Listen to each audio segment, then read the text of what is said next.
জান্নাতে যাওয়ার জন্য। তাহলে প্রথম শর্ত, প্রথম জিনিসের নাম কি? ঈমান লাগবেই, ঈমান লাগবে। জন্য ঈমানের ব্যাপারে আমাদের জানা দরকার।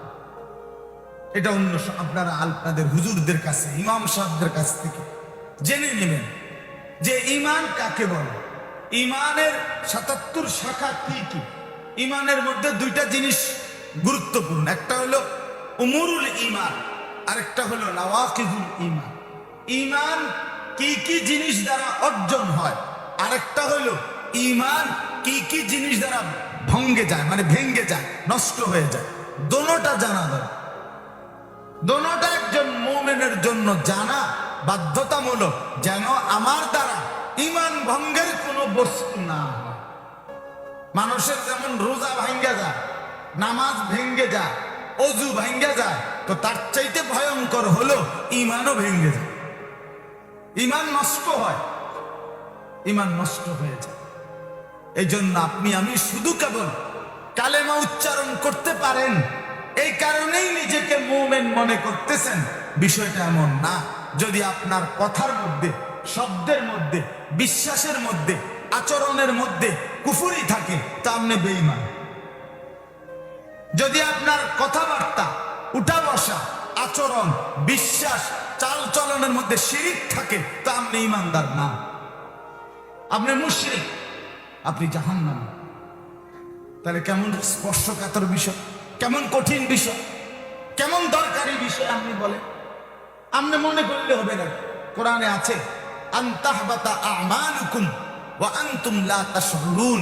আমি আল্লাহ তোমাদের কোন আমলের কারণে তোমাদের পুরা জিন্দেগীর আমল একসাথে নষ্ট করে দেই, ধ্বংস করে দেই, অথচ তোমরা টেরও পাও না। কোরআনের আয়াত।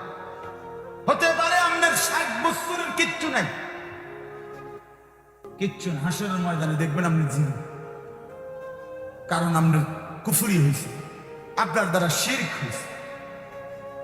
এজন্য ঈমান ভাঙ্গে কি কারণে এটাও জানা চাই, ঈমান ঠিক থাকে কি কারণে এটাও কি করা চাই, জানা চাই। মুসলমান মূর্খ হয় না, আমরা মূর্খ মানুষ, আমরা গ্রামের মানুষ, আমরা সাধারণ মানুষ, আমরা দিন এনে দিন খাই। আমরা ছোটবেলায় পড়ছি না, হুজুর আব্বা হেসুমি পড়াইছে না, হ্যাঁ সংসার বড় আসিল, কামে লাগাই দিছে, হেসুমি কি আর এত তান বুঝিনি। এ সমস্ত রঙের কথা, এসব আলাপ কবরে সারবে না। ইডি এমনি সাধুয়ানে কম যায়, কিন্তু ইডি কবরে কইলে হইতো না। হাসরের ময়দানে এগুলো বললে হবে না, বাস এখানেই ঠিক করতে হবে।